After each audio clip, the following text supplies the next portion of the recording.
We will call this meeting to order. Do we have any additions to the agenda? No additions?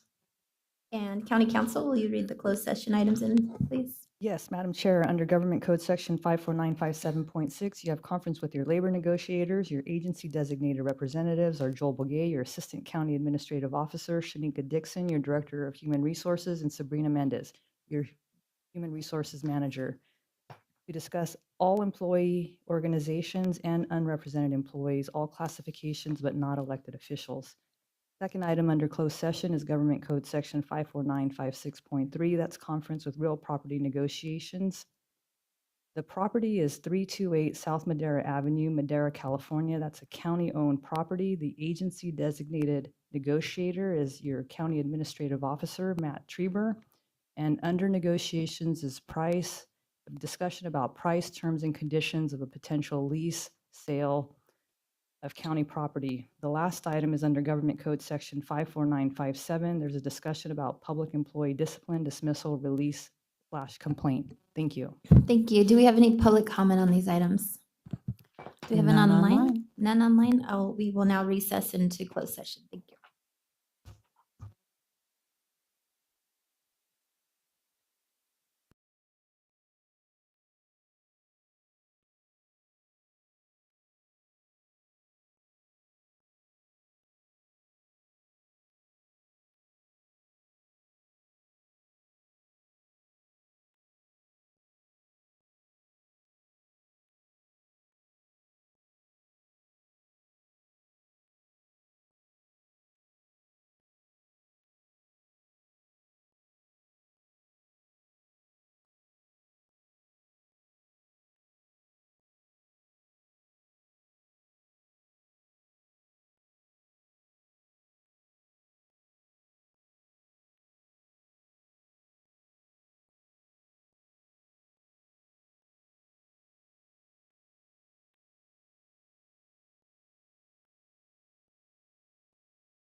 Communities and cities are constantly evolving, whether it's economic development, expanding tourism, or highlighting historical relevance.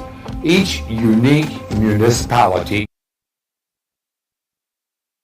provides into our culture, as we're about to see.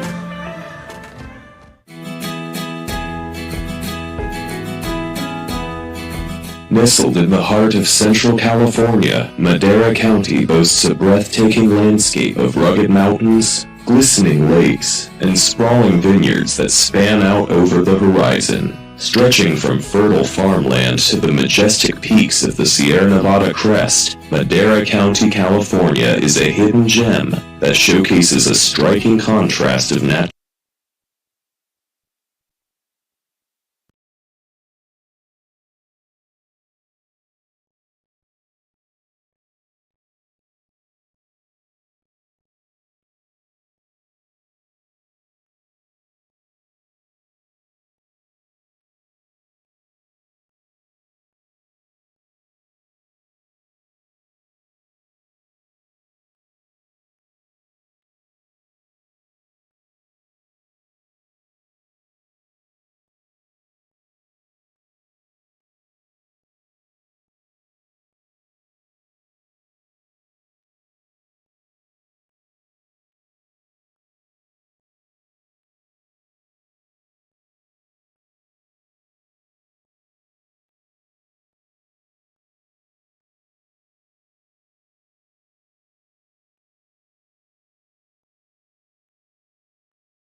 Okay, good morning, everyone.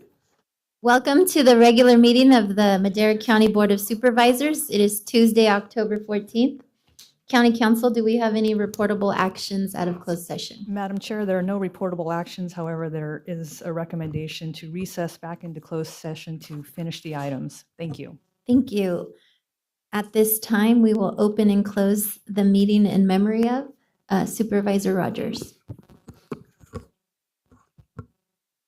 As we're all aware, about a month ago, Charlie Kirk was assassinated brutally in public. Today is his birthday, and the nation, many people still remember Charlie Kirk. Even a month later, he's having an impact on people's lives. I've had a number of people just this last week talk to me about how he had such an impact on their lives. Some of our own employees have come to me and said he had an impact on their life. And he had an impact on my life. I listened to him almost daily for 8 years. He was a man, I didn't always agree with everything he said, but what a brilliant man who made brilliant arguments. He just wanted to talk about issues. And we need to talk about issues. We need to talk about things to find solutions for problems. And in the process of talking about finding solutions for complex societal problems, we're going to find disagreement. And we've got to learn how to manage that disagreement properly. And I think Charlie Kirk made us very clearly aware that we have a problem of communication and that we need to learn how to do that better. And we need to learn from our mistakes and move forward with passion about what we believe, each of us. And in that process, there will be disagreement. There will be dissension, but it can be civil dissension. It can be civil disagreement. And in that process, we find the liberty that the United States of America has brought us through the Constitution and the Declaration of Independence. And one of the most important pieces of the Bill of Rights is that principle of personal property rights, of the ability to think what we want to think, to express it with our mouth. And it's a right that we have under a God-given right, according to the Declaration of Independence. We hold these truths to be self-evident that all men are created equal, are endowed with by their Creator with certain unalienable rights, and that among these are life, liberty, and the pursuit of happiness. So our founders believed that it was given by God. And that's what Charlie Kirk espoused in his comments over and over again to people, made us acutely aware. He was centered on the youth of our nation. He was concerned about the direction of their lives. He was concerned about those people. I would challenge each of us, if you have doubts about what he thought or what have you, I know it's irrelevant in the sense that he's gone now, but listen to the context of everything he said. The man was nonviolent. The man was across the board a loving individual who cared about people from every walk of life, even people who disagreed with him. And if you listen to what he said, and I'm telling you as a person who listened to him for 8 years, he will have an impact on your life like he did so many other people. Thank you for this time, and I'd like to dedicate this opening and closing in his memory. Thank you. Thank you, Supervisor. At this time, we will invite Pastor David Hawes of 4th Street Church of God to lead us in the invocation. And I'll ask our Treasurer Tax Collector, Tracy Kennedy, to lead us in the Pledge of Allegiance after. All right. Good morning, everybody. It's good to be with you. Let's pray. Jesus, this morning we are reminded and thankful that you are our good shepherd. And because of that, we lack nothing. You lead us to green pastures and to still waters. You restore our soul. You guide us in paths of righteousness for your name's sake. And even when we walk through the valley of the shadow of death, we fear no evil, because you are with us. Your rod and your staff, it protects and comforts us. And even in the presence of our enemies, you prepare a table before us. You anoint our head with oil, our cup, it overflows. And surely your goodness and your love and your mercy will follow us all the days of our life. And for those who trust and follow you, Jesus, we will dwell in the house of the Lord forever. So thank you for that promise. And Lord, thank you for the leaders in this room and their love for this city and for this county. And we just pray that as the decisions are made today, that you would lead and guide and provide the wisdom that is needed in this room around all those decisions. So it's in your name we pray. Amen. I pledge allegiance to the flag of the United States of America and to the republic for which it stands, one nation, under God, indivisible, with liberty and justice for all. Thank you very much. At this time, we will call for public comment. The first 15 minutes of each regular session are set aside for members of the public to address the board on any matter under the jurisdiction of the board, but not appearing on the agenda. The board will not take action on any items presented under public comment. Speakers are limited to 3 minutes. Anyone addressing the board is asked to print their name clearly on the speaker sheet at the podium and state their name and county of residence for the record. Hello, good morning. Tracy Kennedy, your treasurer tax collector. I just led the flag salute. Anyway, good news. The governor signed SB 346 regarding short-term rentals. I see Bobby already knows. They already sent him a email. This is good for us because this allows us to have the platform, any short-term rental platform, provide the assessor's parcel number of the parcel that they are renting.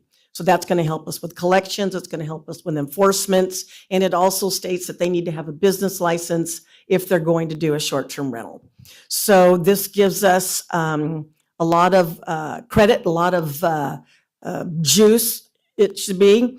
This is something that we sponsored, we meaning the California Association of County Treasurers and Tax Collectors sponsored, along with the League of Cities sponsored.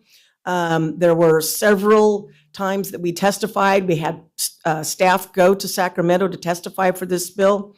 And we didn't know if it would be signed by the governor by Saturday or not, and it was. So this is good news for the County of Madera and anybody that has short-term rental platforms. Anyway, thank you. Thank you. Supervisor McCauley. Yeah, Chair, I just want to make a quick comment. We have some numbers that get thrown around short-term rentals in Madera County. I think if you look at our business license, we have about 1,400, maybe a little fewer than that. But if you look at the Visitors Bureau data, which comes off of these platforms that we're speaking of, it's closer to 1,650. So quick math, there's about 250 folks out there that don't have a business license.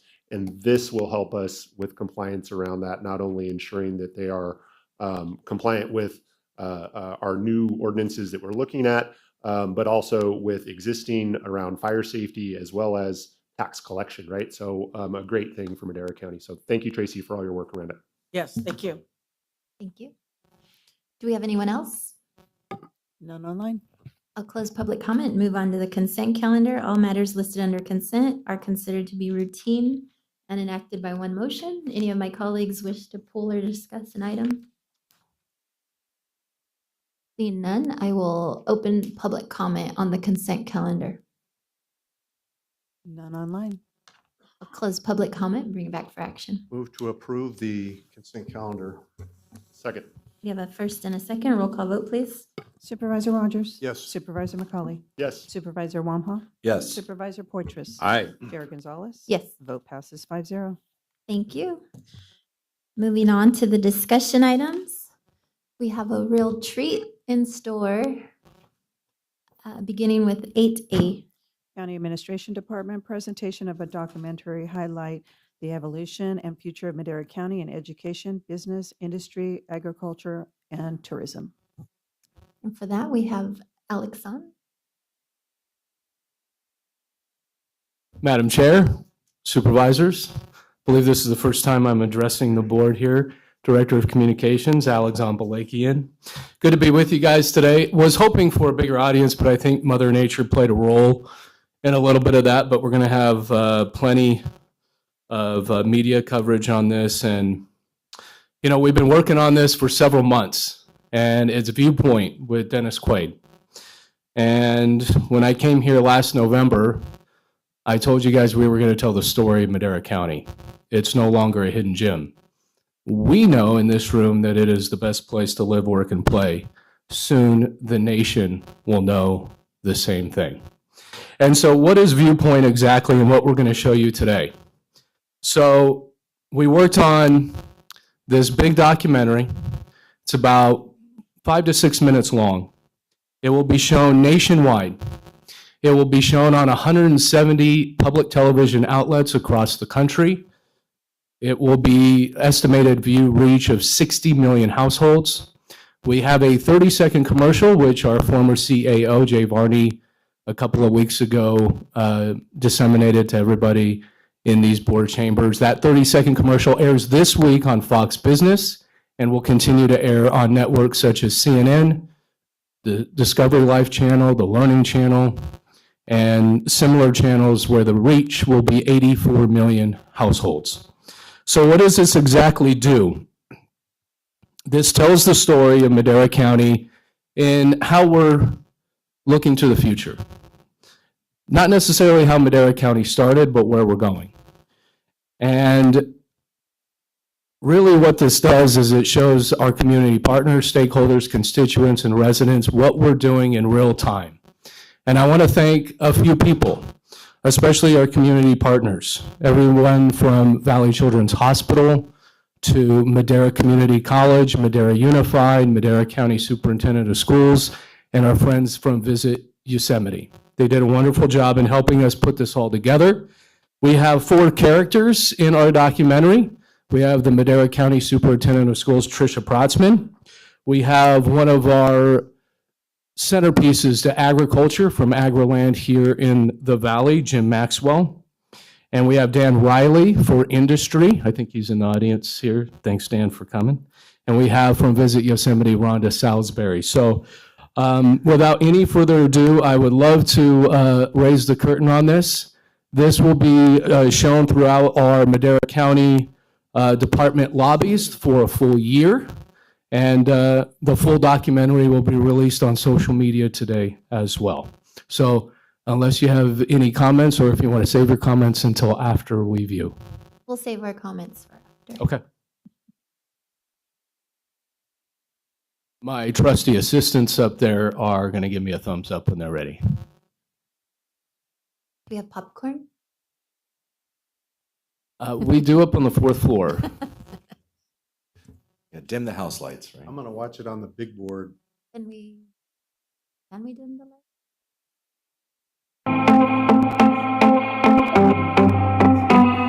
Hello, and thank you for joining us today. I'm Dennis Quaid. Communities and cities are constantly evolving, whether it's economic development, expanding tourism, or highlighting historical relevance. Each unique municipality can provide an insight into our culture, as we're about to see.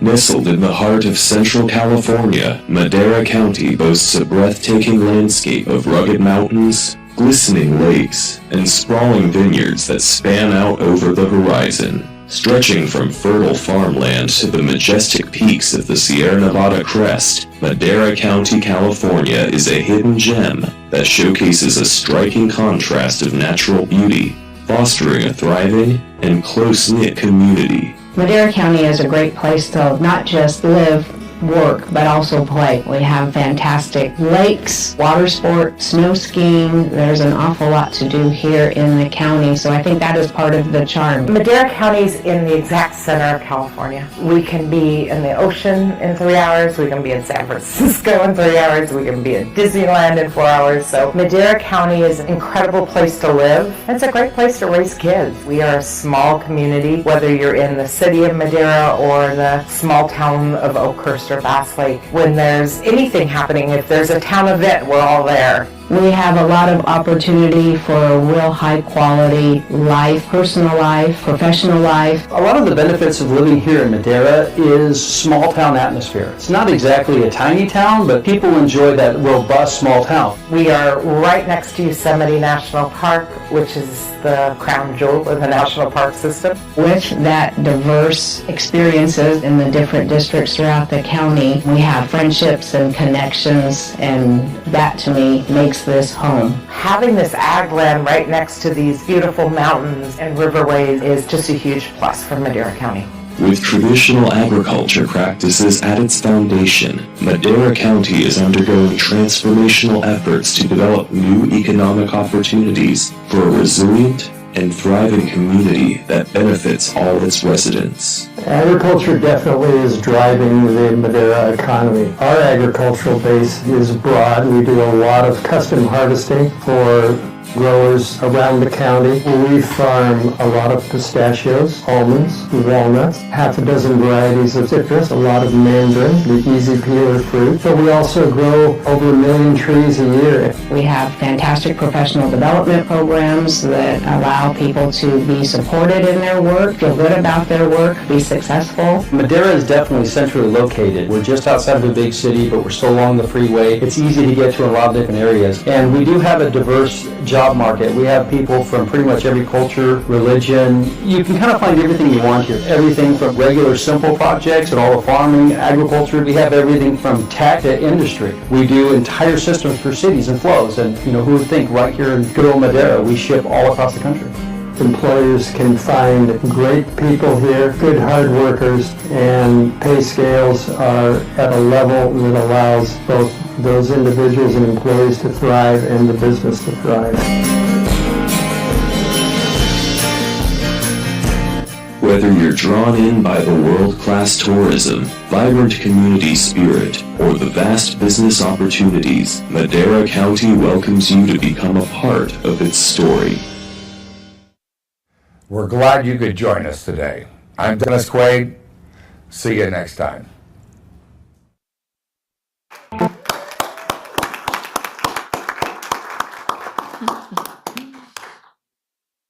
Thank you, Alexan. I believe Supervisor McCauley has some comments. Yeah, thank you. It's a great video there. So thank you for all the work. I know a lot of staff time went into this. But my question is, how much was it for the county to partner with Viewpoint? Was there a contract, a cost for us? Or There was a cost, a little close to $30,000. But when you factor in a couple of things, did we have all the equipment to do this kind of job? No, we don't. If you were to pay for all that equipment, you would have spent well over $30,000. Here's the value. The value of this is priceless. If it reaches the 60 million households or even half of that, paying for that television time is very costly today. And so the value is immense to tell this story nationwide. I'm trying to do some quick math there on what the cost per household would be, but it sounds probably like 50 It's priceless. He said it's priceless. Priceless. Yeah, priceless. Perfect. That's good. That's good. So I appreciate that. Yeah, thank you. Supervisor Poitras. Very good. I'm not sure what language they were speaking, but I like the way the English was dubbed in there. So it's really good. They're a little bit off, but it won't be off whenever everybody's seeing it. Yes, you're right. Yes, it won't be looking like a little off on that. But yes, obviously when you throw it through a system and generations, yeah, you kind of lose that, the puppetry comes in a little bit. Gotcha. Well, anyway, they all sounded good. But yeah, I just like to dive in a little bit more in terms of, who's going to be watching this and on what. So there's going to be like a Dennis Quaid program, and it's going to last, is it going to be like a half hour, and there's going to be a number of communities? So what you see there, this is public television, they pick and choose what they want to have on their stations. For example, PBS or any free public television outlet. What they do is they can pick this particular segment if they wish to do so. Will we know exactly? I'm going to try to track that data over the year, but it's going to be really difficult. What I can track is when the television logs will air the national commercial. That I can track for you, and I'll get data as we go through it. Okay, and you're thinking it's mainly going to be PBS or? Not necessarily. It could be any public television outlet. It could be KC24. It could be Channel 47. It could be Univision. It could be any station. Okay, very good. Thank you. Thank you. Supervisor Rogers. Yeah, it's exactly or around 18 cents per person in the county, and the cost of the project, but the return is going to be exponential. When you invest $1 in tourism, I believe that I can't remember the multiplier, but I think it's over 4 times. And the state of California knows that. They invest. And we have our Yosemite Visitors Bureau who does quite a bit of investing in advertising. You reach that many people, you're going to get a high percentage of people that are going to want to visit our county. They're very attractive scenes there, and it makes me want to come to Madera County and play a little bit and just kind of see what's going on there. So the tourism factor is huge, but I think the importance of also the mentioning agriculture and what it does for the nation is going to stimulate a desire to see that our area succeed agriculturally, which needs to be a political will statewide. We don't see that political will right now, and it's unfortunate because this is a golden pot of fertile ground, and the climate is such that we could grow anything if we have the water to grow it. And in the past, we've had that. That's been removed, and we see that affecting our region seriously.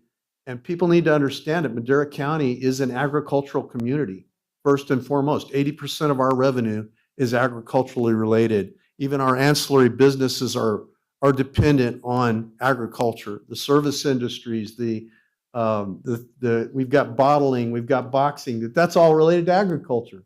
We've got irrigation equipment that's manufactured. Manufacturing is huge in Madera County. Our vacancy rate is like 0.5. I mean, where do you, what is it, Dan? Yeah, I mean, he would know that because this guy's he's Mr. Manufacturer, and one of my great friends. Glad you're here this morning. But you know that not every place is like that. We have such a diverse ability to stimulate our economy if we focus in on the 3 things that we do well: manufacturing, agriculture, and tourism. And it's proven that if we center our goals on improving these industries, supporting these industries, and letting them fly, as it were, because they will fly. And if we just support them and if we just take away the barriers, remove the barriers, that's what's killing us. Regulation and barriers. We were talking about that this morning with somebody. One of the most regulated industries in the world is agriculture. And if we just remove those barriers, they would fly. But the curiosity factor is something else I wrote down. People are going to see this and they're going to do a little research on, some will. They'll go and Google Madera County. They'll find out that in our high schools, we have the #1 in the world robotics team over and over and over again. What, last 5 years? I mean, it's amazing. It is amazing that so many #1s come out of a place like Madera County. We have amazing world-class athletes like Astris Talley, who they won what was the championship they just won? The Junior Ryder Cup. I knew you would know that Yes. because you love golf. And they won that. What an amazing feat. She's from Chowchilla. And we've got athletes that win Valley championships. They win state championships. This is a great place to live, work, and play. No doubt about it. I am so grateful that I brought my kids to this community to raise them here because this is a wonderful town. Thank you. Supervisor Wamhop. Great. I wanted to thank you for taking this task on and thank all the staff for the time that they put in as well. I know you had a ton of direction in this and put a lot of thought into it. So I wanted to thank you. I think that the shots that came out beautiful. I think it's long enough to really tell the story, but short enough to keep people's attention. I think it's right in that sweet spot. And I love investing in projects like these because it gives us an opportunity to tell our story instead of someone trying to write the story for us. And so I think these types of things, they are an investment, and I call them an investment because you never know who this may reach. And we have a special place. And I think telling our story, it is vitally important. And, we're going to work on some other things as well with certain, corridors of our valley and of our county to highlight those as well. But I love these projects highlighting the things that make us special and unique and inviting those who want to make investments in our community. I think videos like this really tell that story and make it compelling for those who want to potentially call this their home and bring in those investment dollars. So thank you guys. Thank you, Alex. My colleagues said it all. So I want to end with a simple thank you. Thank you for the good work that you've done and for your contributions since you've been on board. Really appreciate it. Thank you. Thank you. Our pit team is very crucial in all of this. I want to thank them. They're all here, which is chiefs of staffs, but we had long brainstorming sessions and it was about 80 hours worth of video that we sifted through. So awesome. Congratulations. Do we have any public comment on this item? None online. No public comment. And it'll be available online, and we will be featuring this at State of the County sneak peek. Yep. Thank you. Thank you so much, Alex. Item 8B. County Administration Department General Services Division, discussion and consideration of entering into an agreement with Kitchell CEM Inc. for capital project management services beginning January 1st, 2026 through December 31st, 2028 with 2 one-year extensions. Authorize the chair to sign. Good morning, Madam Chair, members of the Board, Joel Begay, County Administrative Office. The county released RSOQ number 2025-10 on July 28 for capital project management services. On August 4th, we conducted an information session with over 30 attendees interested in the RSOQ. On August 25 was the submittal deadline. The county received 13 applications. However, only 12 met the minimum submittal requirements, so 12 were forwarded to the evaluation committee. On September 2nd, the evaluation committee met, and this consisted of staff from the Sheriff Jail Division, Public Works, and County Probation. On September 8th, 2025, the evaluation committee reconvened for a final decision and recommended Kitchell CEM with a total of 288 points out of possible 300 points. For context, the top 3 firms were Kitchell, Vanner, and Cumming Group, with Kitchell coming out with the most points. To break that score down, Kitchell scored highest in the team qualifications and relevant experience, 6th highest in the billing rates. The item before you today is recommending to award the construction management contract to Kitchell effective January 1st for an initial term of 3 years, covering calendar years 2026, 2027, and 2028, with options to renew for 2 one-year extensions. I do want to note, though, that we are, as you know, the CEO's Office of Public Works are in the process of looking at the transfer of general services into Public Works, and part of that review is how we deliver construction management services. However, Dominic, Matt, and I have had plenty of discussions. I know we had initially discussed doing that this year. Public Works has a number of projects, General Service has a number of projects that we don't want to get derailed, so we kind of push that back possibly for a 26, 27. One of those components is to look at whether or not we reshape how we do construction management, whether we do a hybrid with a in-house and contract. The awarding of this contract and recommendation doesn't preclude us from looking into that. What it does make sure is that we have the 13 critical projects that we have, that they are managed as of January 1st. Again, the term of the contract recommended is our standard, but if the result of that merger results in a pilot or to look at a different model, nothing in the contract precludes the county from exercising those. We just have to follow what the terms of the recommended contract is. I know staff and management from Kitchell are here, and staff is also here available for any questions you may have on this item. Thank you, Joel. Any questions, comments from the board? Do we have any public comment on this item? None online. Move to approve. Second. We have a first and a second. Roll call vote, please. Supervisor Rogers? Yes. Supervisor Poitras? Yes. Supervisor Wamha? Yes. Supervisor McCully? Yes. Chair Gonzalez? Yes. Vote passes 5-0. Thank you, board. Thank you. Item 8C.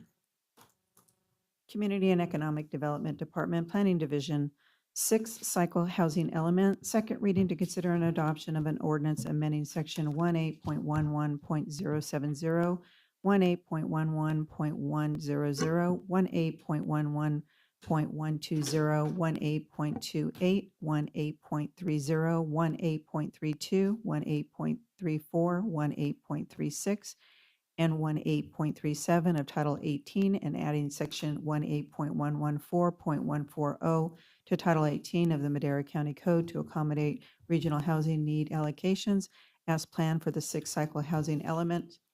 Second reading to consider an adoption of an ordinance amending the official zoning map for Madera County Code Section 18.08.020 for the site inventory to accommodate the regional housing need allocation. Thank you, Madam Clerk, members of the board. Jamie Bax with Community and Economic Development. This is a follow-up to last week's presentation on the housing element itself. Again, these are the 2 ordinances that take into effect all of the programs that we have identified in the housing element. So it has all of the sites identified to meet the regional housing needs allocation and also to allow for increased density in those specific zone districts. I'm happy to answer any questions you might have. We do have our consultant team that you met last week. They are online today in the case that you have any questions for them, but I'd be happy to answer any questions you might have.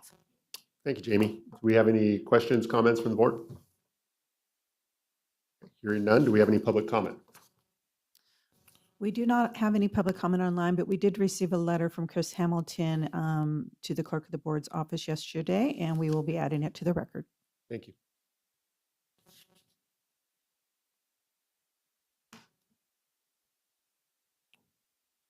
Good morning. Good morning. Good morning, everyone. My name is Andrea Uribe, and I'm a policy advocate for Leadership Council. Thank you for the opportunity to comment on this process and for Madera County staff for answering questions along this process. Thank you for your emails. Today, I will be re-elevating some of the concerns and priorities, particularly around the SB 244 analysis included within the land use element update. As you may know, the requirement of SB 244 includes the identification of disadvantaged unincorporated communities within the county, then an analysis of the disadvantaged communities' water, wastewater, stormwater drainage, and structural fire protection needs or deficiencies, and then the land use element must analyze benefits assessment, districts, and other financing alternatives that could make the extension of services to identified communities financially feasible. The current SB 244 analysis does not meet these requirements. For example, the water analysis should include the availability of safe, clean, affordable, and accessible water adequate for human consumption, cooking, and sanitary purposes. The Environmental Justice Technical Report states, solid waste facilities are places where households' garbage and other types of waste are collected, processed, or stored. Landfills, transfer stations, and composting facilities are considered solid waste sites. These facilities can can release air pollution and impact water quality if the compounds present and refuse leach into soils. The community of Fairmead is one of the 2 clusters identified within the high solid waste percentiles within the community. However, the SB 244 analysis has no mention of the high solid waste percentiles or the impacts of the landfill near the community. Additionally, the climate change vulnerability assessment states areas near Lavina, Fairmead, Parkdale, Rolling Hills, and other communities along the San Joaquin River and in most of the Southeast County have a combination of high flood exposure and concentration of disadvantaged communities. I think very appropriate comment for the weather today. And it later adds riverine and stormwater flooding and impervious surfaces can impede the absorption of water and augment stormwater flooding in areas of Madera County. There's risk of damage to critical facilities from increased extreme precipitation events, including erosion, washouts, sinkholes, storm drainage, and flood protection services for the county may be impacted by these events. Rural roads in Madera County, which have not been adequately maintained or hardened, are particularly at risk at being damaged from the flooding. This has and will likely continue to isolate several rural communities in the county, including Bass Lakes. These are a couple of sample pieces of information that Madera County is aware of and failing to implement within the SB 244 analysis. Furthermore, the analysis is also missing the mark when it comes to financing alternatives that could make the extension of services to identified communities financially feasible. The alternative does not mention funding sources for specific communities that aren't already being used or in play. Additionally, the funding sources that are mentioned are not specific to what extent they will address the deficiencies. And one of the general solutions provided includes service charge increases within communities that already have special districts to keep up with cost. However, many of these communities are already burdened with high water rates, and it has been shown that an increase in water rates has not resulted in viable or sustainable solutions. As Madera County works to have a compliant general plan, Thank you for including your the comments, upcoming Andrea. and overdue adoption We of the appreciate it. environmental justice and safety element, we look forward in working with Madera County staff, elected officials, and community residents. Thank you. Thank you for your comments. Next.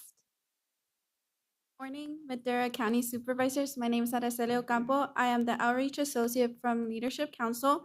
As you may know, the housing element is a critical opportunity for the county to take feedback from residents on housing programs, policies that they would like to see address, and important housing needs. As stated last week, residents are asking for the support of the supervisors to amend this draft prior to this adoption to ensure that there will be enough resources to assist disadvantaged communities.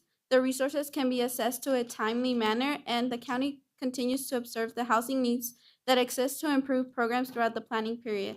Below are some amendments Madera County residents would like the county to make in the draft. Many of the programs in the county's draft have low numeric objectives that will prevent many residents from assessing resources. Residents urge the county to increase the numeric objective in the programs to ensure residents across the 23 unincorporated communities in Madera County are assisted without leaving anyone behind, especially disadvantaged communities. The start dates for many of these programs are set far too late in the planning period. With the cycle ending in December of 2032, it is imperative that the county takes action sooner rather than later to assist as many households as possible during the planning period. The county must make a diligent effort to facilitate the development of lower income units in the county. Although the county cannot and does not build housing, the county has the authority and responsibility to establish programs and policies to facilitate, incentivize, and allow low income housing to be built. By including an inclusionary zoning ordinance, which allows low income units to be built in high resource areas, also by lowering developer fees for affordable housing and creating funding policies for the development of affordable housing. The county should also prioritize place-based strategies such as developing infrastructure in low resource areas to promote economic development. Although the housing and community development agencies have found the draft in compliance with the housing element law, jurisdictions have the opportunity to make changes such as adding programs or increase numeric objectives, as they would result in beneficial impacts and affirmatively further fair housing. For those reasons, we urge you county supervisors to remember your duty to affirmatively further fair housing when you make your motion, when you use your voice as a second, and when you vote to approve this plan as is. Residents implore you, Board of Supervisors, to not adopt a resolution recommending approval of the housing element until significant improvements are made. Thank you. Thank you. Do we have anyone else? Do we have anyone online?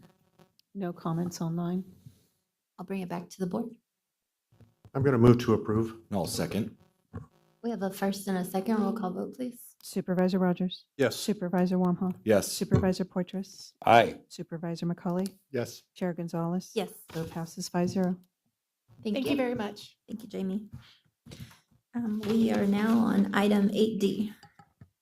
Human Resources Department, discussion and consideration to adopt a resolution appointing Director of Community and Economic Development Jamie Bax as the Planning Director for the County of Madera and providing her 10%, $1,471.65 a month per, special compensation defined as management incentive pay for additional duties performed effective October 14, 2025. Good morning, Chair, members of the board, Shanika Dixon, Human Resources Director. This item before you for consideration is to adopt a resolution appointing Director of Community and Economic Development Jamie Bax as the Planning Director for the County of Madera. As the Madera County's Planning Director, Jamie Bax will be assuming roles on various committees and commissions and be provided with the authority to sign development and improvement agreements. And to acknowledge these unique responsibilities and roles, we will also be recommending the action to include providing special compensation of 10%, defined as management incentive pay for additional duties performed.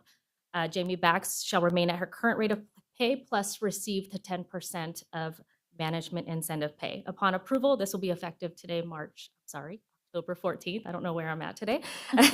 I'm available for any questions that you may have. Thank you, Shanika. Comments, questions from Supervisor McCauley? Yeah, just a quick observation, I guess. So since we appointed our new CAO here, Matthew Trieber, who I love, I think he's doing a wonderful job over the last week. I've actually gotten more phone calls saying you guys need to promote Jamie Bax than we have. Congratulations, you made a great decision promoting Matthew Trieber. So I just want to make that known. I think Jamie's doing a wonderful job with all of her work down on the third floor. So thank you, Jamie, for all your efforts. And I am obviously supportive. Thank you. Supervisor Rogers? Yeah, I've worked with Jamie for 16 years now, and she's a quiet force. I say quiet because she doesn't say a lot, but when she does speak, you listen because it's important to hear what she has to say. And one thing I've learned about Jamie, not only is she efficient and effective, but she's honest through and through. And I have learned this firsthand because she has come to me with some important things, and it bore out. And at potentially great personal cost, she came to me. And I value truth above all else. And it just has resonated with me. I wanted to express that to you, Jamie, publicly, that you are a valuable employee and we're so proud of you. And thank you. Thank you. Anyone else? Glad we have truthful employees. Do we have any public comment on this item? None online. I move to approve. I'll second. Supervisor Rogers? Yes. Chair Gonzalez? Yes. Supervisor Wamhaugh? Yes. Supervisor Poitras? Yes. Supervisor McCauley? Yes. Vote passes 5-0. Thank you. Congratulations, Jamie. Item 8E. Public Health Department, Emergency Ambulance Services, discussion and consideration of entering into an amendment to Madera County Contract Number 12846-24 with Pistoresi Ambulance Services of Madera, Inc., amending the term date to November 15, 2025, and authorize the chair to sign. Discussion and consideration of entering into an amendment to Madera County Contract Number 12847-24 with Pistoresi Ambulance Service, Inc., amending the term date to November 15, 2025, and authorize the chair to sign. Discussion and consideration of entering into an agreement with KWPH Enterprises doing business as Madera Ambulance to provide emergency ambulance services within the Madera and Chowchilla service areas to commence November 15, 2025, for a period of 5 years, and authorize the chair to sign. Welcome. Thank you, Chair and board members. My name is Dan Lynch, and I'm your EMS Director for the Central California EMS Agency. And I get the opportunity today to kind of give you a quick rundown of our EMS system, and then I'll turn it over to Sarah for business. But I love the opportunity to talk about your EMS system in Madera County. We don't get to talk about it enough. At least in my world, I like talking about EMS. So you know that you have two EMS providers in Madera County, and there's the Eastern Madera County area where Sierra Ambulance covers, and then the Valley, Madera Valley, which is the area where Pistoresi Ambulance is the provider. And these two providers have been both in service for many, many years, and they provided. The dividing line is, if you imagine where Road 200 comes across 41 and then just takes off across Raymond Road, or Raymond, excuse me, this town of Raymond. And that dividing line has been there for decades. It's a historic line for us in the EMS planning world for Madera County. So let's look at EMS by the numbers to give you some idea what the volume is. In 2024, there were 20,229 ambulance responses in Madera County. That's about 55 a day. That's a pretty good number for our county. 13,530 transports, which is about 37 a day. And then there's about 4,000 ambulance responses each year, at least in 2024, where an ambulance will respond, treat the patient or evaluate a patient, and then release them and not transport. That's about 11 a day. And that's what happens in those areas. Just as a piece of statistical knowledge, I mean, not every ambulance call goes out with red lights and sirens. A lot of people think they get an ambulance call and everybody comes flying out with red lights and sirens. It doesn't happen that way. We're pretty aggressive with how we evaluate calls when they come in on the 911 system. And so that we're able to really prioritize who's getting emergency responses, who's getting non-emergency responses. So about 57% of the ambulances responses go out with red lights and sirens, and about 43 go out non-emergency, where they follow regular traffic laws, but it's urgent, it's immediate, they continue to respond. And then as a great resource for our county, we have about 220 responses by helicopter, which is about, and they transport about 75 patients a year. And this is extraordinarily important to Madera County, because in the rural areas, getting a patient off the scene to a trauma center is extraordinarily important. And so this happens pretty regularly, and it's in the ambulance providers really appreciate, and as well as the first responders appreciate having those helicopters respond. Just to give you an idea, the top 5 medical problems that are responded to in Madera County, the sick person is number 1. That's the person that calls, doesn't have a specific problem like chest pain or difficulty breathing. It's like, I'm not feeling well, I'm dizzy, that type of thing. That's the top call getter in the county. Then it's followed by breathing problems, which is expected because of the valley, and then falls, chest pain, and vehicle accidents. So those are your top 5 call getters. I wanted to throw in some information about the hospital. So the hospital information there that you see on the screen is really from the 6 months from when Madera Community Hospital reopened in March.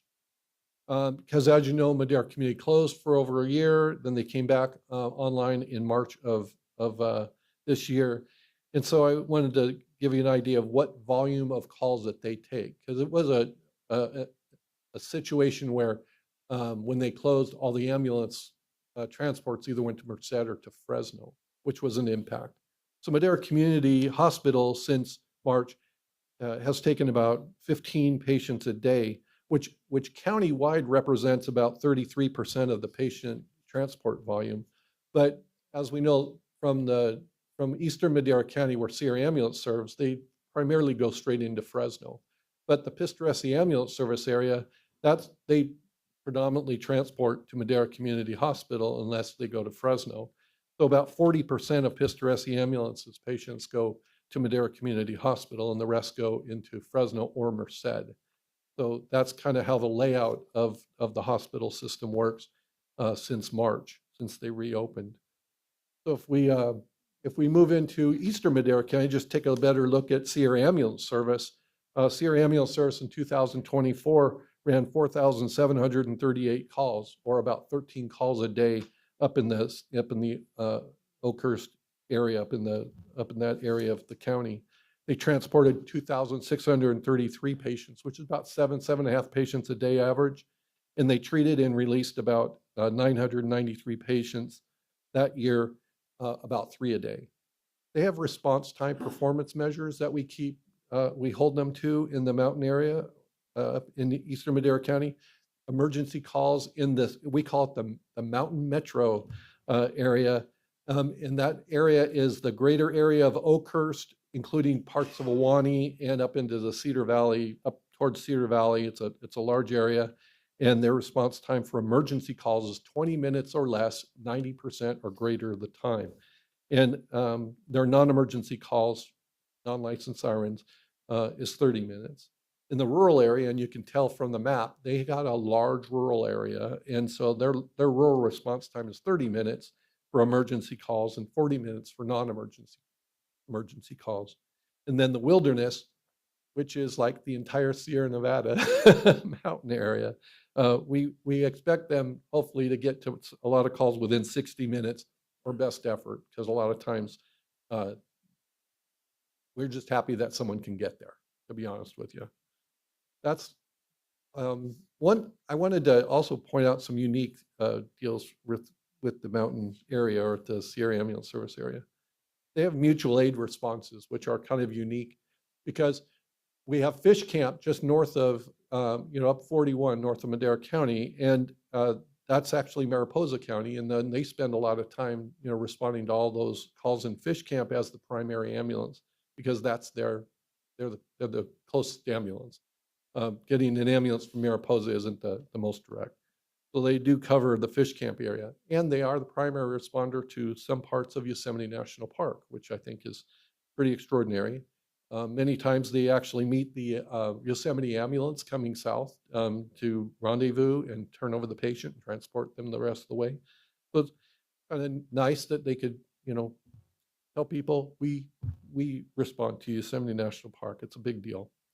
They also have quite a few rescues. We have, the Willow Creek going into Bass Lake. That area of Angel Falls, Devil's Slide, attracts a lot of people that want to hike, that probably shouldn't be hiking, that fall. And it's an all hands on deck response where ambulance, fire, sheriff, everybody responds to basically haul people out of that gorge area.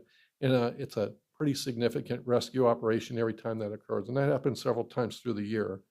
They have backcountry responses, several responses up into the Mammoth Pool area, which are extraordinarily long calls, and also into areas, camps, areas, and way back in the backcountry. And then just long transport times are built into their system because every transport goes into Fresno. So calls are well over two hours minimum, and that's something that they have to plan for coverage and making sure that they have coverage of their area. I'll switch into the Pistoresi ambulance area of Madera Valley. In 2024, they responded to 15,491 calls, which is about 42 calls a day. They transported 10,897 people, about 30 a day, and they treat and release about 8 people a day, or 3,000 a year. They also have response time performance standards. The metro areas of Madera and Chowchilla are both 9 minutes for emergency calls and 15 minutes for non-emergency calls. The suburban area, which is an area that is created from the city of Madera east all the way to Tercero Viejo, to that 41 area that encompasses Madera Ranchos, Belladillo Ranchos. That's a 12-minute response time for emergency calls, 5 for non-emergency calls. Some uniqueness that the Madera Valley deals with is mutual aid. The last couple years, they have really been impacted by responses into Merced County. Merced County over the last couple of years has had a failing EMS system. The ambulance system up there has been under-resourced, extraordinarily under-resourced. And Pistoresi Ambulance has been oftentimes called to respond into Merced County, many times into the city of Merced, and it's not a surprise to actually respond to Atwater as the primary ambulance responder. And so it took a lot of time, takes resources to do that. The Merced County Board of Supervisors recently approved an agreement with a new ambulance provider replacing Riggs Ambulance. And it's with American Medical Response out of Stanislaus County. We expect that situation to get much better and relieve the resources that we have been providing to Merced County over the last few years. The other uniqueness is we have those 2 prisons that are in the Chowchilla prisons. Those prisoners are still transported to Merced. Hopefully someday we can get them redirected back into Madera Community Hospital. But currently when they pick up a prisoner, they predominantly go to Merced, to Mercy, and that's just takes more time. The hospital closure I already spoke about. That's something that they dealt with last year, and they're doing much better with it this year in regards to keeping it more ambulances in locally.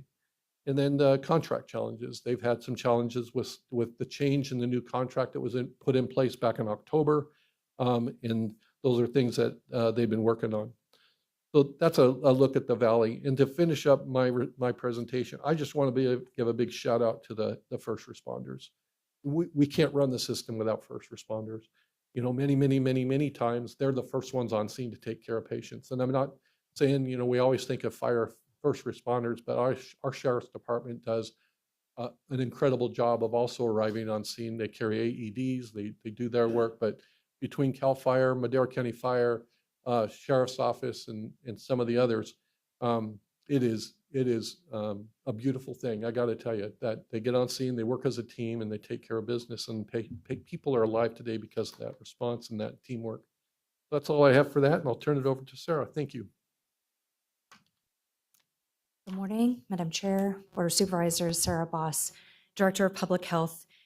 Pistoresi Ambulance has been providing ambulance service in the Valley of Madera County for over 80 years.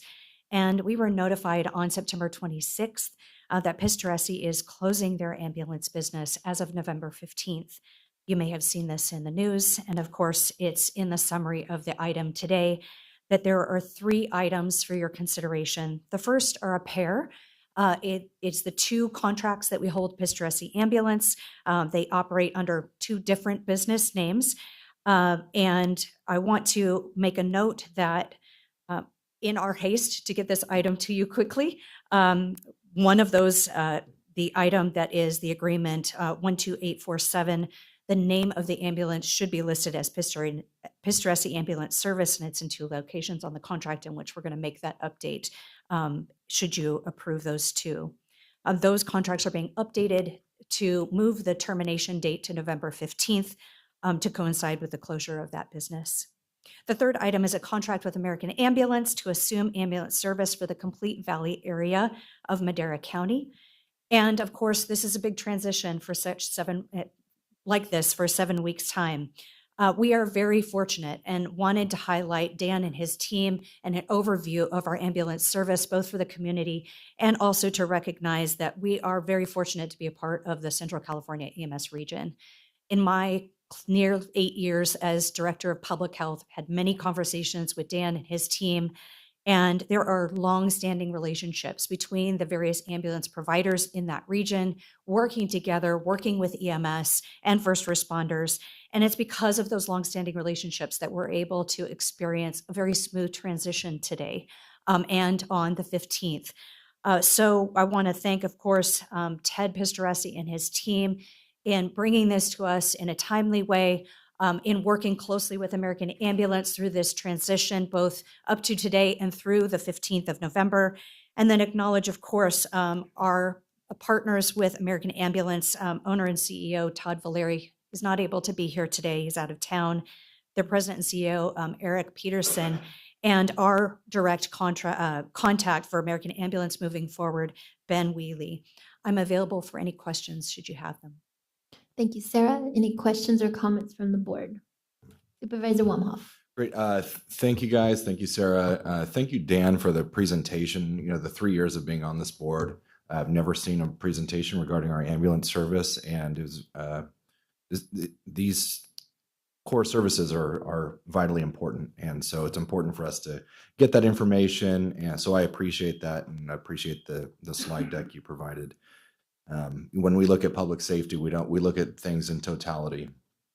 You know, it's never just one service, but you know, I think of ambulance service as an integral part of that vital core public safety, in addition to our sheriff's department and our fire department as well. And so, you know, I think there's going to be something in the future regarding Pistoresi ambulance service, and thanking them for their many years of service. But thank you, Ted, and family, and Father Monty, for the years of service that they've given. And I want to thank American for stepping up and leaning into this. So I've had several talks with Todd, Valeri, met with Eric and Ben as well, and have full confidence in them that they'll be able to champion this transition. And they looked at the response time maps on the contract, and they still signed the contract as well. And so we're excited for them as well to step in. And I know they have a much larger service area and a lot more resources than a smaller ambulance provider. So I feel confident that they're going to step in and provide that seamless service.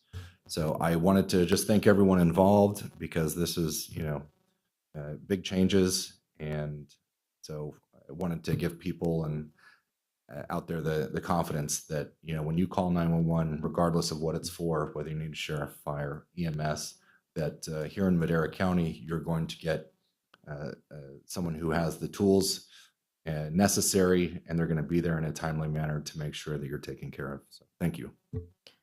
Thank you. Supervisor Rogers. Yes, I appreciate my colleagues' comments, and I didn't want to let this go by without saying thank you to Ted and his family.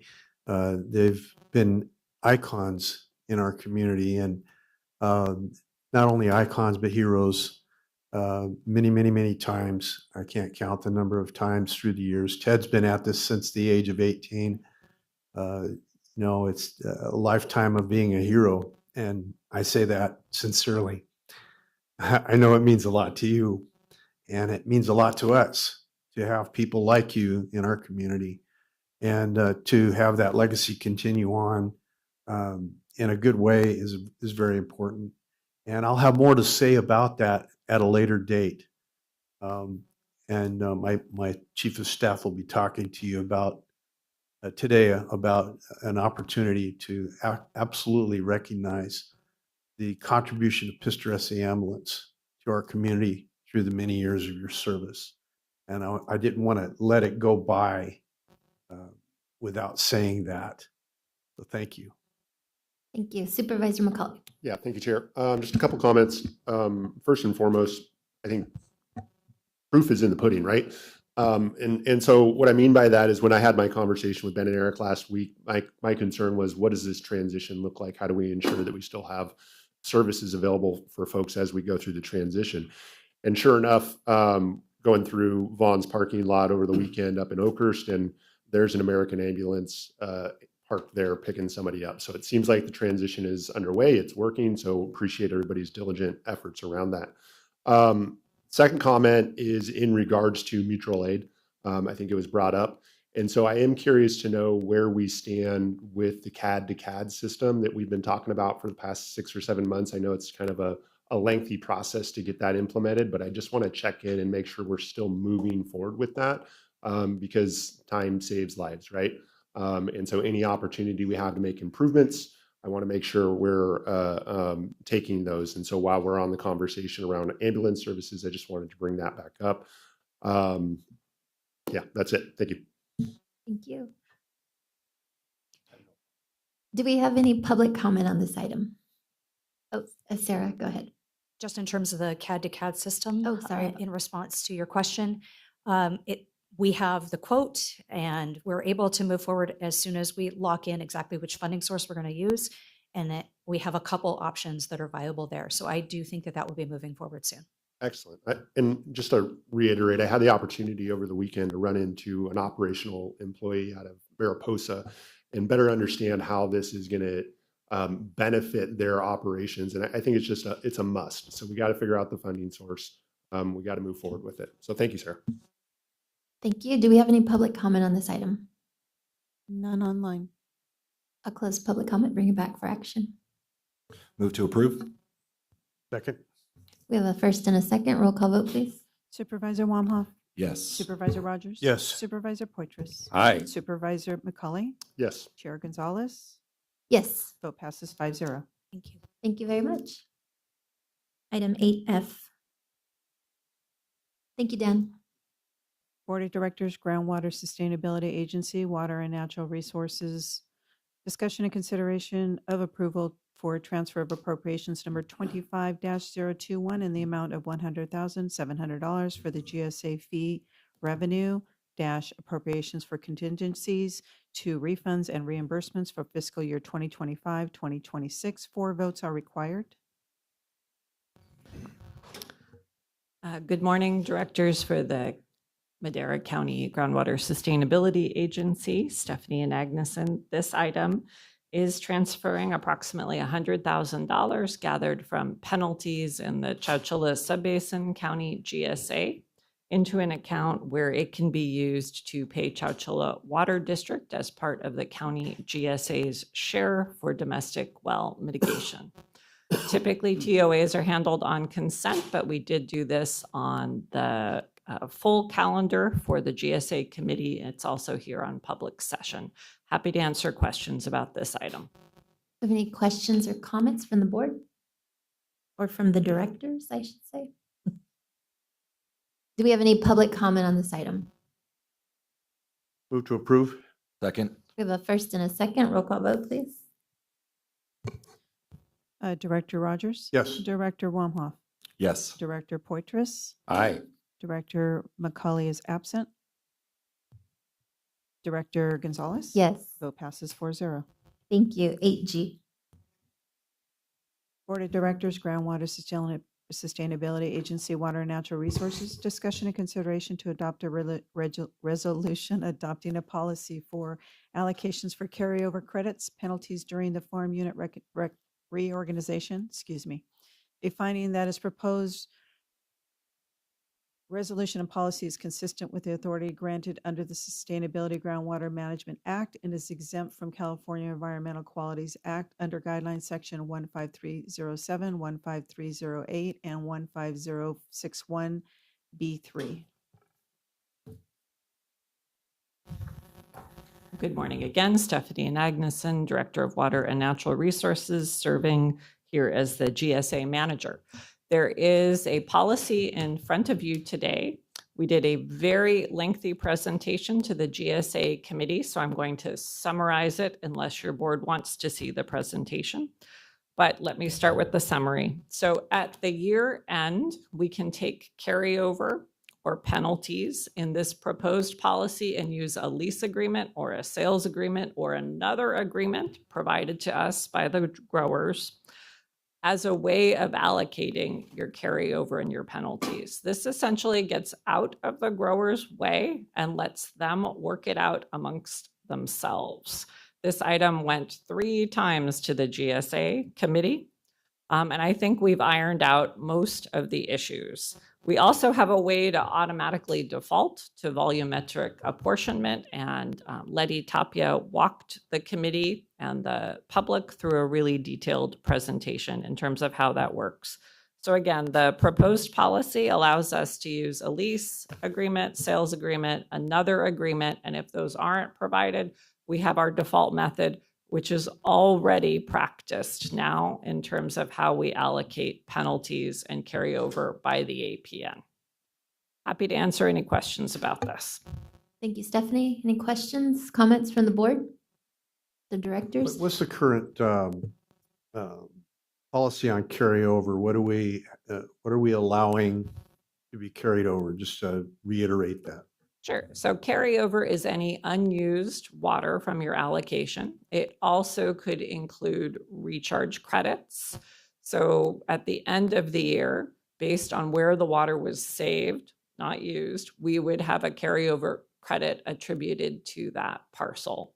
And we track all of this on the back end. What the grower sees and typically what they care about is the farm unit, which is the amalgamation of APNs, usually more than one. And how many years can they carry over? The current policy, they can carry over water indefinitely. It does not either decay or expire, though in another committee item, we did discuss some options there. I just wanted to make sure we continue to talk about those important aspects of the program, because there's still a lot of misinformation floating around, and I don't know why, but it just does, and it needs to be combated by truth and by continual reiteration of the facts. I think that makes it very clear in the end. And so I hope that it'll continue to educate. That's my hope. Thank you. Anyone else? Do we have any public comment on this item? None online. I move to approve the presentation. Second. We have a first and a second. Roll call vote, please. Supervisor Rogers? Yes. Supervisor Wamhoff? Yes. Supervisor Chair Gonzalez? Yes. Supervisor Poithers? Yes. And Supervisor McCauley? Yes. And just to note, we're acting as the directors at this time. Thank you. Item 8H. Board of Directors, Groundwater Sustainability Agency, and Water and Natural Resources Department. Discussion and consideration to adopt a resolution for the revised domestic well mitigation policy in the Delta Mendota Subbasin. A finding that this proposed resolution and policy is consistent with the authority granted under the Sustainable Groundwater Management Act and is exempt from the California Environmental Quality Act under guideline sections 15307, 15308, and 15061B3. Thank you, Stephanie Agneson, Director of Water and Natural Resources, acting as the GSA Manager to your Board of Directors. This item is revisions for a domestic well policy. It is only in the Delta Mendota Subbasin. We do not have any domestic wells in the Delta Mendota Subbasin, but we are one of 23 GSAs in the Delta Mendota and need to adopt the policy. The Delta Mendota, like the Chowchilla Subbasin, had to go through a process of negotiating with the state board staff. And as part of that, the state board staff has put additional requirements into this policy that includes the ability to use the policy with small systems of under 14 connections, providing tanked water sooner and emergency water sooner, as well as adding additional contaminants to monitor for and potentially provide replacement water if not available through the Valley Water Collaborative. As I said, we have no domestic wells in the in the Delta Mendota Subbasin. Happy to answer questions. Thank you, Stephanie. Questions, comments from the board? Do we have any public comment on this item? None online. Bring it Move back. to approve. Second. We have a first and a second and a third. Roll call vote. Director McCauley? Yes. Director Wamhoff? Yes. Director Rogers? Yes. Director Poithers? Aye. And Director McCauley? Gonzalez, yes. Gonzalez. Yes. Yes, thank you. Stephanie, thank you for your continued driving forward on these policies. And I just feel like we are leading the entire state in good policy as much as possible. You know, there are some constraints that we don't necessarily agree with, but we're managing well. I appreciate your personal efforts. Thank you, sir. Thank you. At this time, we'll move on to pending legislation. None. There's none. And we will move on to supervisor and staff reports, beginning with Supervisor Rogers. Nothing to report. Thank you. Macaulay? Tomorrow, we have a study session with the San Joaquin Valley Air Pollution Control District which will be up in Bass Lake. So we'll have a number of supervisors as well as city electeds joining us up there. Talk about air quality. We'll take a nice little tour of the North Fork biomass plant, which is almost ready for a soft commissioning. So I'm very excited about that. That's it.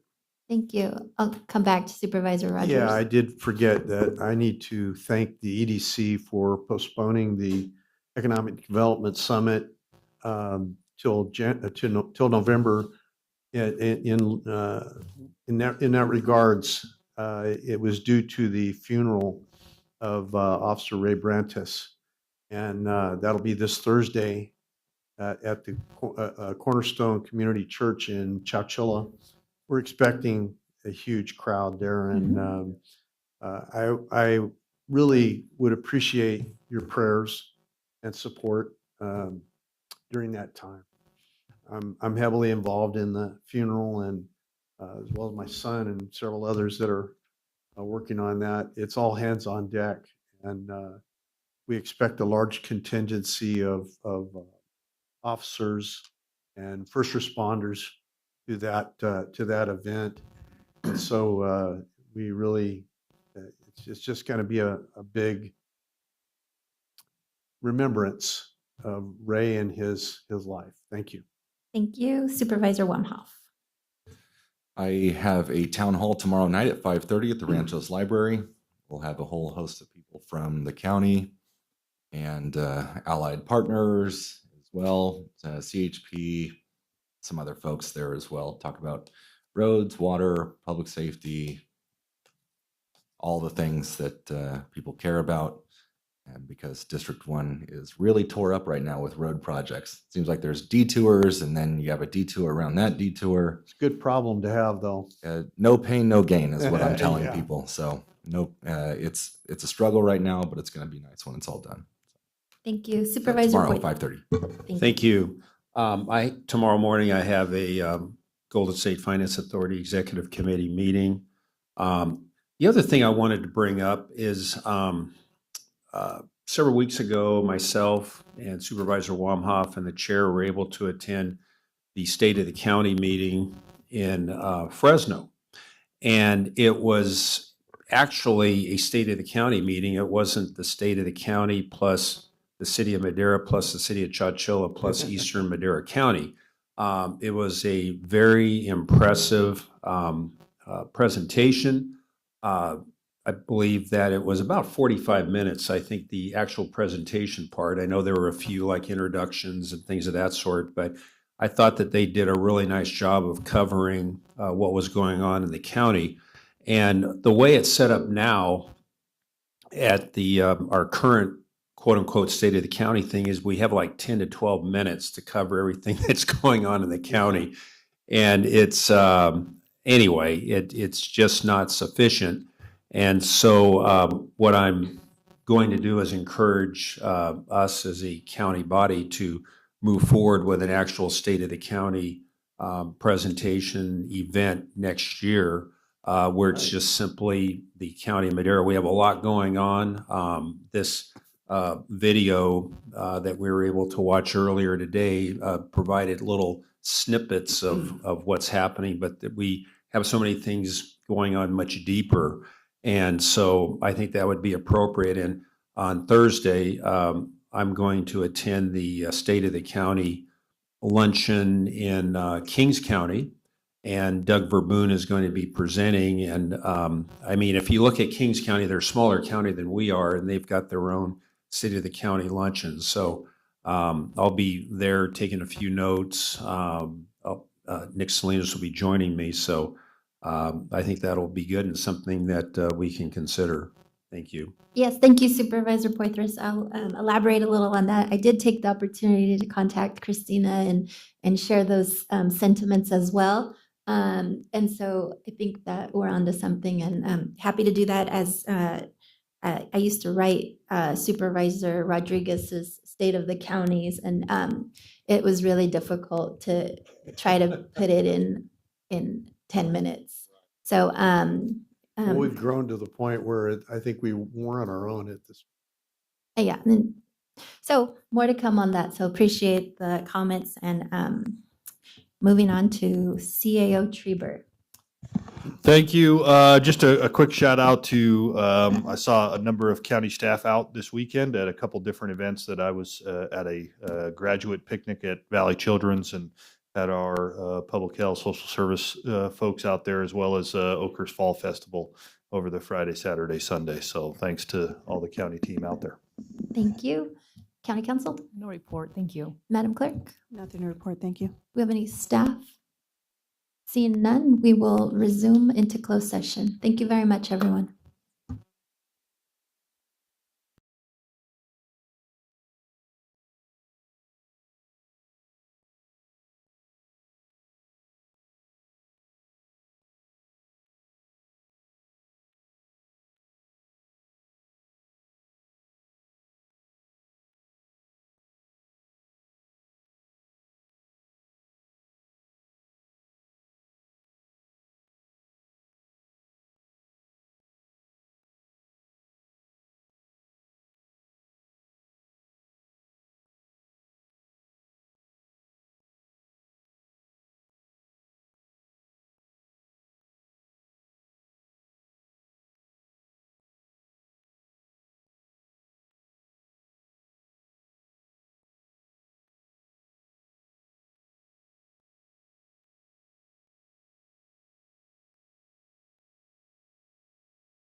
Okay, we're back. We have no reportable actions out of closed session, and with that, we will adjourn.